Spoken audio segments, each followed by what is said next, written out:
Ils ont appris la nouvelle le 1er décembre et n'en reviennent toujours pas. La fermeture annoncée sans aucune concertation de leur petite école maternelle à la rentrée prochaine par la ville de Bruxelles. L'école Christian Merveille, c'est un peu plus de 100 élèves, 5 classes et un projet pédagogique à visage humain. C'est une très belle école, le personnel il est super, le cadre il est adéquat. Donc du coup moi je ne comprends pas pourquoi est-ce qu'ils ont pris la décision du jour au lendemain de fermer l'école. C'est un grand choc. Moi je suis contre la fermeture de l'école parce que ma fille, au départ elle était trop enfermée sur elle. Elle n'arrivait pas à s'ouvrir.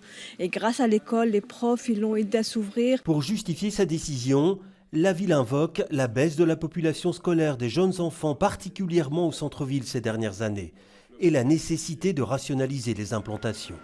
Mais elle propose une place à tous les enfants dans un établissement tout proche, situé de l'autre côté du pâté de maison. Ils vont avoir pour leurs enfants des places garanties dans une école toute proche, avec le même projet pédagogique, une école de la ville, une école qualitative. Mais au niveau de la ville et de l'offre de la ville, il faut vraiment tenir compte de cette évolution des besoins, de cette évolution de la population, moins de natalité, moins de jeunes enfants, mais par contre d'autres types de besoins à rencontrer. Une solution qui ne convient manifestement pas à certains parents. On ne voit pas comment on peut transférer 100 enfants vers une autre école.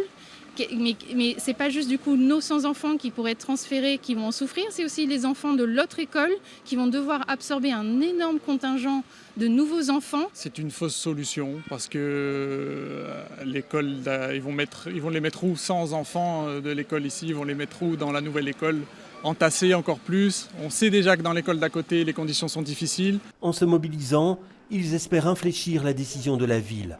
Mais les services de l'instruction publique affirment qu'elle est irrévocable.